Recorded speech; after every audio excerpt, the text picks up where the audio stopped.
Langsung saja kita panggilkan yang terhormat Ustadz Muhammad Jazir. Monggo silakan Ustadz. Tafadhol.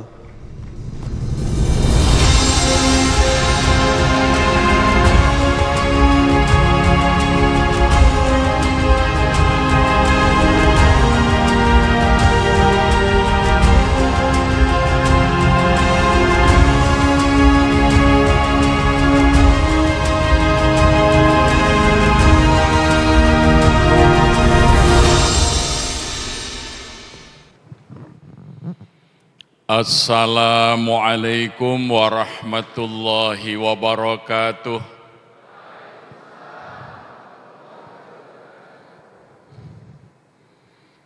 Alhamdulillah wa syukrulillah wa la hawla wa la quwwata illa billah. Amma ba'd. Raditu billahi rabba wa bil islami dina wa bi Muhammadin nabiyya wa rasula. Rabbi zidni ilma warzuqni fahma, amin. Yang saya hormati Coach Ridwan beserta seluruh anggota SBC, alhamdulillah meskipun penuh perjuangan bagi saya sampai ke atas ini, karena 10 hari yang lalu saya masih dalam proses penyembuhan di rumah sakit ya. Jadi untuk berjalan kaki masih sangat berat. Mudah-mudahan Allah memberikan barokah kesembuhan dengan silaturahim ini. Amin. Baik, Rasulullah sallallahu alaihi wasallam bersabda, "Ahabul biladi 'indallah masajiduha wa abghadul biladi 'indallah aswaqiha." Tempat yang paling dicintai Allah adalah masjid-masjidnya. Dan tempat yang paling dibenci Allah adalah pasar-pasarnya. Dalam lafaz yang lain, Rasulullah menegaskan lagi, khairul makan al-masjid, wa syarrul makan asyuk. Sebaik-baik tempat itu adalah masjid. Dan seburuk-buruk tempat ialah pasar. Dalam kenyataannya Rasulullah dan para sahabat adalah para penguasa pasar. Bahkan Rasul kalau memanggil para sahabatnya dengan ya ayyuhat tujar, wahai para peniaga, wahai para pedagang, wahai para entrepreneur. Lalu apa maksud dari hadis ini?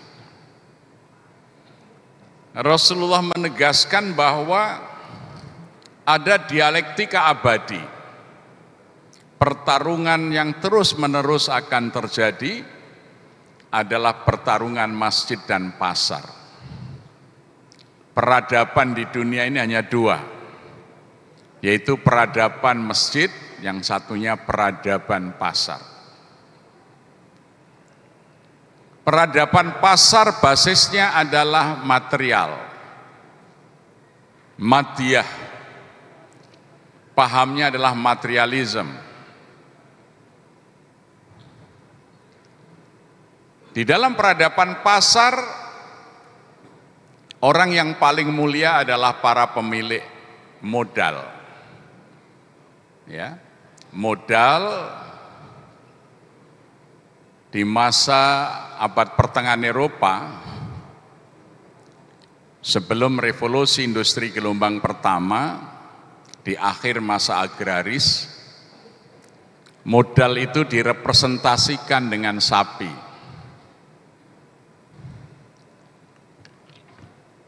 Orang yang memiliki sapi terbanyak berarti dia orang yang punya modal terkuat, maka dialah penentu peradaban. Maka ikonnya adalah koboi. Orang Eropa menghitung sapi satuannya kepala. Anda punya berapa kepala sapi? Kalau kita apa? Satuannya apa? Mungkin kita bangsa pengekor. Kepala sapi dalam bahasa Latin disebut koput. Diserap dalam bahasa Inggris menjadi capit. Maka modal disebut capital. Itu dari kata koput, capit, kepala sapi. Maka masyarakat peradaban pasar adalah kapitalisme, masyarakat kapitalis.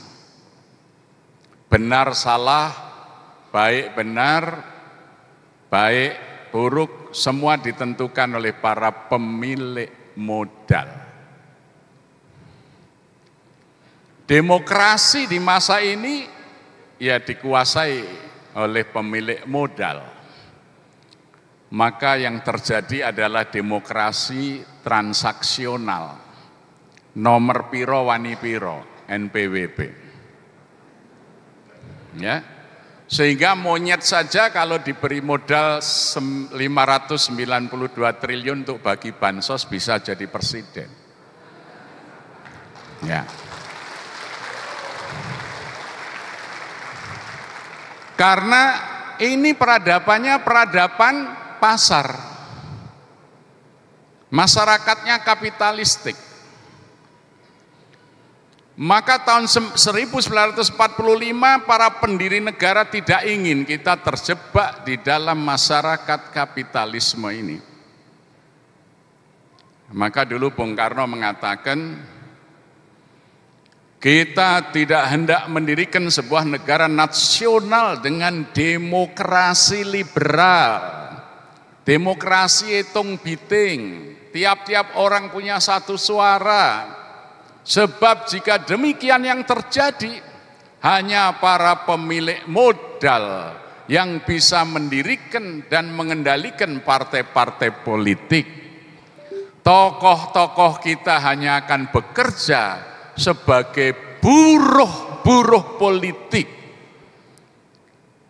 Ianya tidak bisa bekerja untuk kepentingan rakyatnya, ianya akan bekerja sebagai kacung-kacung daripada kapitalis itu. Nah.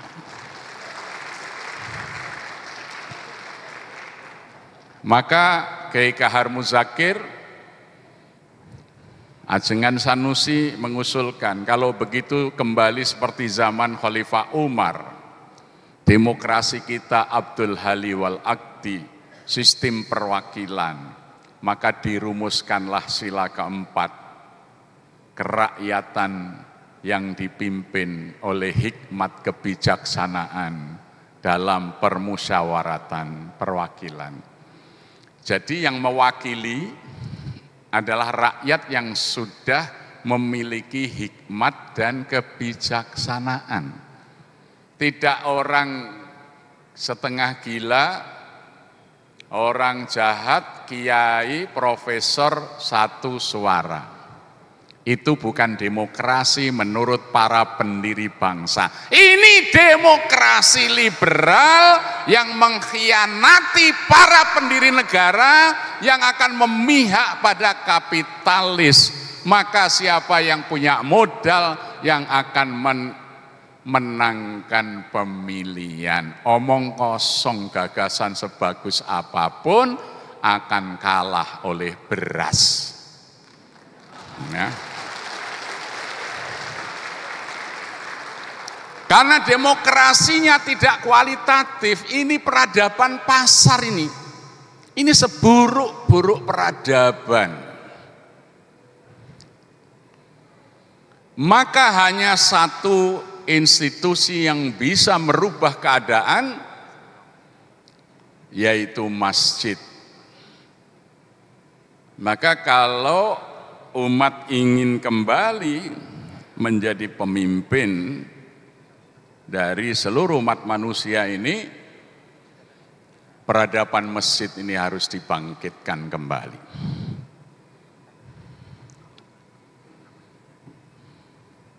Kita tidak mungkin hidup miskin kalau berbasis masjid. Karena semua syariat Islam adalah sumber kekayaan, sumber ekonomi.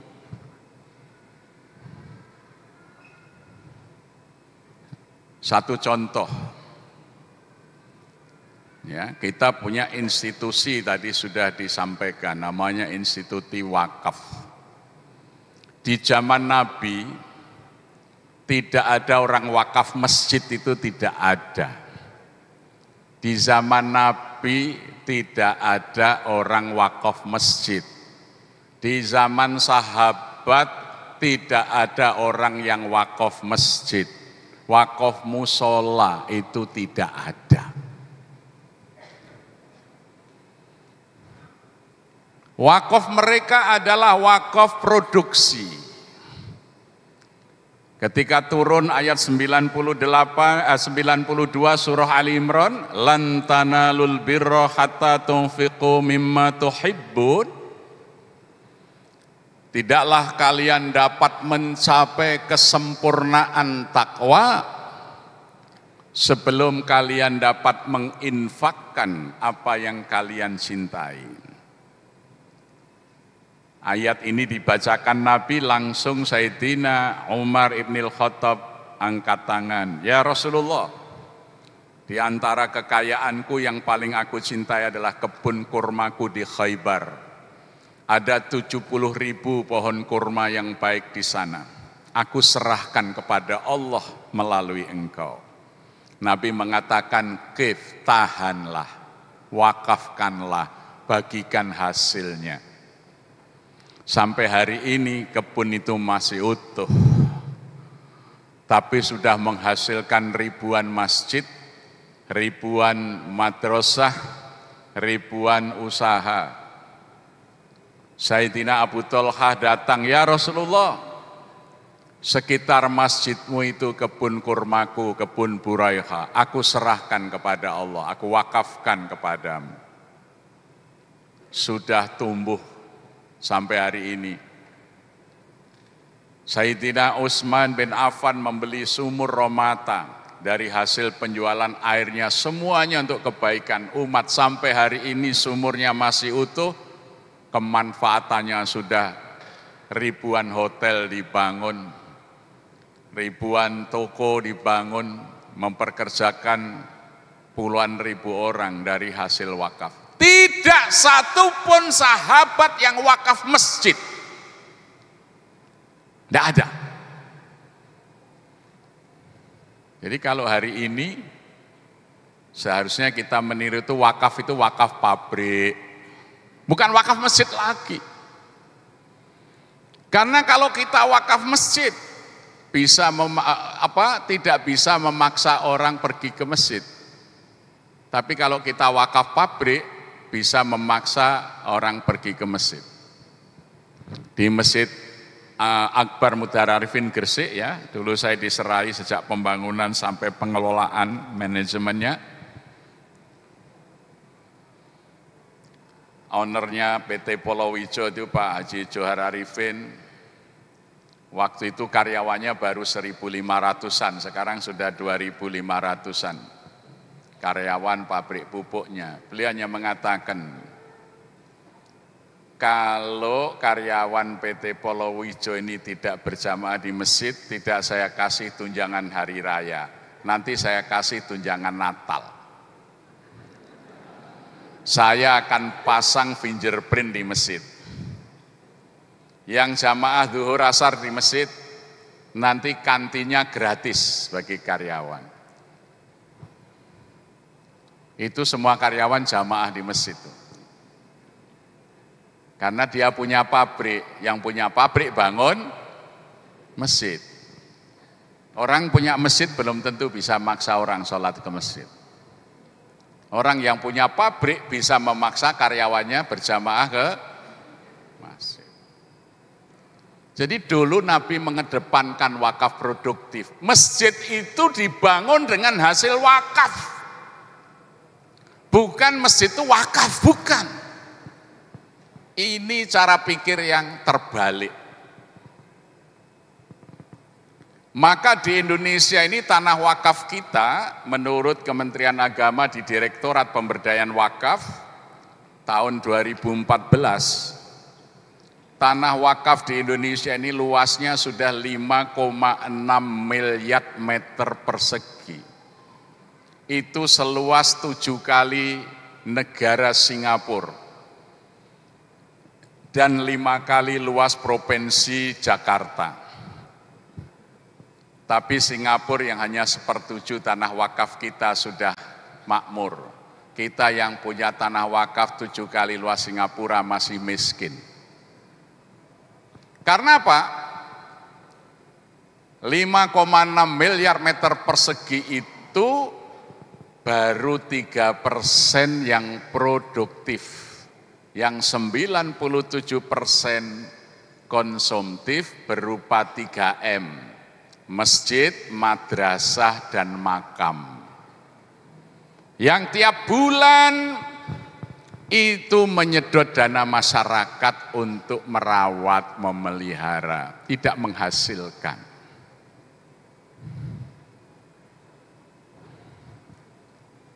Ya. Maka semakin banyak masjid di Indonesia, semakin banyak orang miskin. Karena masjid bagian dari beban masyarakat, karena masyarakat harus mengeluarkan untuk iuran bayar listrik, iuran kebersihan, iuran membayar merbot. Maka kalau kita mau mengikuti sunnah, tidak boleh masjid dibiayai dari infak, itu tidak boleh. Tapi masjid harus mandiri. Sebaiknya masjid punya BUMM, badan usaha milik masjid. Itu berupa wakaf produktif. Maka tahun 2003 ketika kami, ya saya sebagai Ketua Umum Takmir Masjid Jogokarian merenovasi masjid, lantai 1, lantai 2 untuk ibadah, lantai 2 itu untuk beribadah, lantai 3 saya bangun hotel.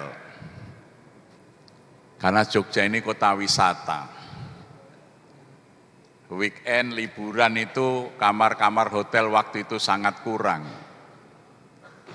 Saya tawarkan kepada jamaah yang mau wakaf produktif untuk merawat masjid, cukup waktu itu 1 kamar 41.500.000.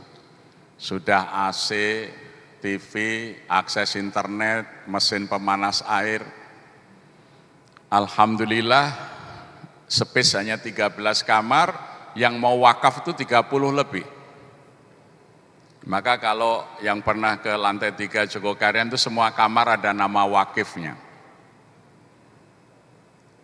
Apa yang terjadi?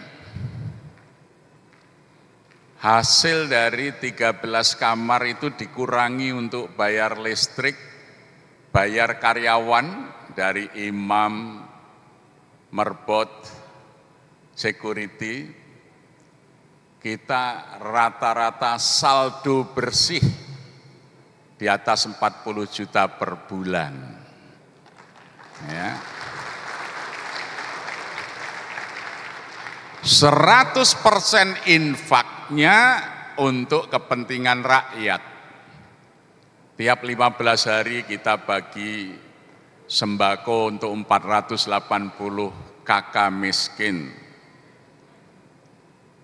Kita membiayai sekolah anak-anak yang tidak mampu. Kita bisa memberi dana talangan pemberian rumah bagi jamaah.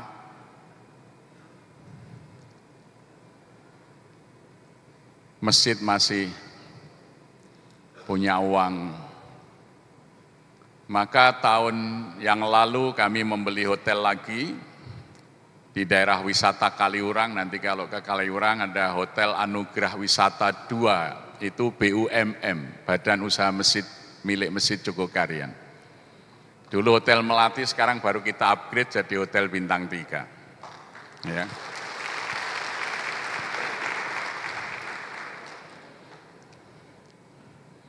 Maka karena masjid itu tiap 15 hari membagi beras, masih ada 1.000 jiwa yang KTP-nya sudah kita program untuk bisa ngambil beras melalui ATM beras. Maka pemilu kemarin 11 TPS di Kampung Jogokarian semuanya ikut pilihannya masjid. Semua TPS menang. Karena masjid bagi sembako tiap 15 hari, sementara calonnya baginya hanya menjelang pemilu. Maka kalau masjid mengikuti sunnah Nabi tadi, punya badan usaha, punya wakaf produktif, pasti pemilu kita menang. Tapi kalau masjid malah minta kepada masyarakat, meskipun cuma menjelang coblosan dikasih bantuan sosial, ya milih yang bantu. Ini keruntuhan Islam, keruntuhan kaum muslimin karena tidak mengikuti sunnah Nabi. Wakafnya bukan wakaf produktif, wakafnya adalah wakaf konsumtif. Semestinya sekolah, masjid dibiayai dari hasil wakaf.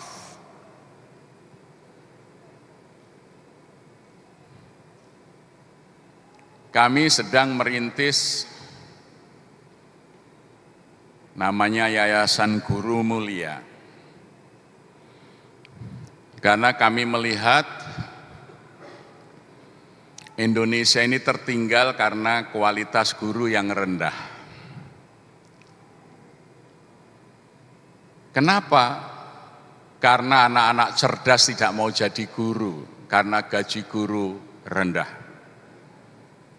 Maka kita mencoba melakukan upaya dua hal. Satu, raw material guru harus kita ambil terbaik. Ini sudah kita uji coba dan sudah berhasil. Kita ngambil guru-guru itu yang baru lulus dari ITB, ITS, Fakultas Kedokteran yang IP-nya 3,75 minimal. Kemudian kita diklat di Universitas Pendidikan Nasional Singapura. Kalau lolos jadi guru, tahun pertama namanya guru muda sampai 4 tahun, gajinya minimal 10 juta. Setelah 4 tahun diklat lagi, lulus jadi guru madya, gajinya 20 juta.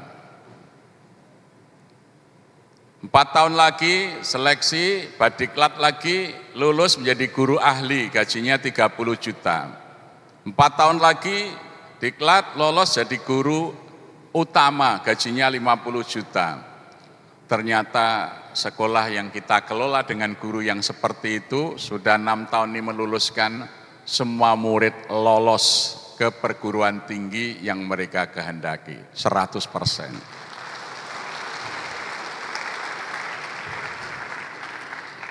Tapi mengelola sekolah yang bagus kalau membebankan pada SPP berarti ini menindas wali murid.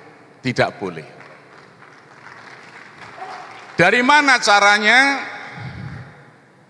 Kita mengembangkan wakaf berkala. Jadi di Malang itu di daerah Batu kita membangun greenhouse. Satu greenhouse itu modalnya 400 juta. Kita kerjasama dengan pemasok sayuran dan buah-buahan di hotel-hotel bintang itu 5 kali panen BEP kira-kira 2,5 tahun. Nanti tahun ketiga itu sudah kembali modal. Maka kita cari orang yang mau wakaf 3 tahun saja 40 juta, 10 orang 1 greenhouse kita bangun. Setelah 3 tahun kita kembalikan uangnya itu, wakafnya hanya 3 tahun, wakaf berkala. Tadinya kita punya 12 hektar lahan produktifnya, untuk sekolahnya 10 hektar, jadi 22 hektar, sekarang sudah menjadi 55 hektar. Ya. Take home pay terendah bagi guru baru 13 juta. Itu gaji terendah guru. Lah maka kita pengen nanti misalnya guru SD Muhammadiyah bagus gitu, sekolahnya hanya bisa bayar 3 juta, maka nanti yayasan kita akan berusaha yang menggenapi yang 7 juta tadi, kira-kira begitu ya. Nah, kalau program wakaf produktif dan fundraising yang lain untuk guru mulia ini jadi kita mengikuti sunnah Nabi, ternyata itu benar-benar solusi. Yang lain, kurban. Di Indonesia 5% kaum muslimin menyembelih kurban tiap tahun. Saya hitung jumlah pekurban di Indonesia dikalikan jumlah ya binatang kurban yang disembelih, dikalikan harga, saya ambil rata hanya 3 juta per ekor ratanya, karena ada yang besar ada yang kecil. Itu 1 tahun lebih kurang 15 triliun dana dikeluarkan umat Islam untuk kurban setiap tahun. Kok kita masih miskin? Maka saya buat gerakan namanya takjil kurban. Takjil itu artinya menyegerakan. Bayar kurbannya jangan di bulan Dzulhijjah, bayar kurbannya di bulan Muharram. Maka kalau bayar kurban melalui pesantren saya 3.500.000, bayar di bulan Muharram, maka dari pesantren bisa membeli kalau kambing 2 ekor. 1 pejantan yang nanti ketika Muharram sudah cukup umur dan beratnya sudah sesuai target sekitar 25 kg berat hidup. Yang 1 kita belikan betina untuk indukan. Kalau itu dilakukan oleh banyak orang Islam, saya kira peternakan itu kita kuasai.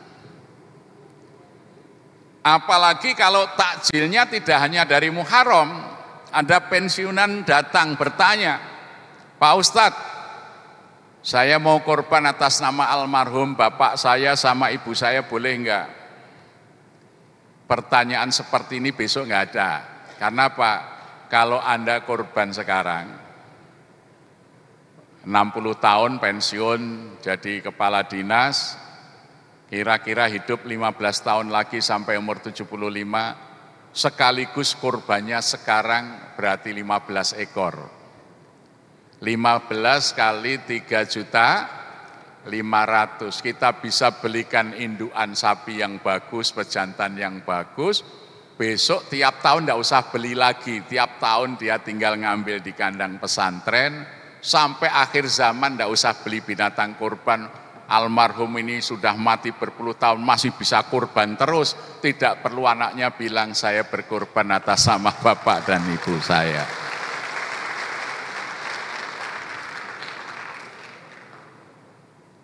Kalau saya khutbah nikah, saya tanya pengantin, mau punya anak berapa? 6, laki-laki berapa? 4, perempuan berapa? 2, berarti akikohnya berapa? 8 tambah 2, 10, bayar sekarang, mumpung masih punya uang. Kita pelihara kambingnya di pesantren, sudah beranak pinak, nanti kalau mau akikoh tinggal telepon, kita antar. Itu nanti sudah tumbuh peternakan itu di pesantren, bisa dibuat di mana-mana.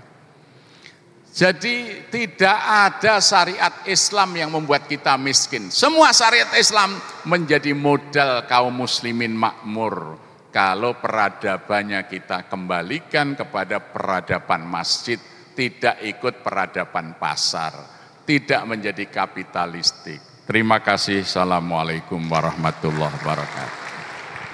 Baik, kami undang untuk bisa bergabung bersama kami di atas panggung Presiden Sukses Berkah Community, Kang Rinaldi Anatadira, untuk bisa menyerahkan cenderamata kepada yang kami hormati Ustadz Muhammad Jazir. Jazir. Ya,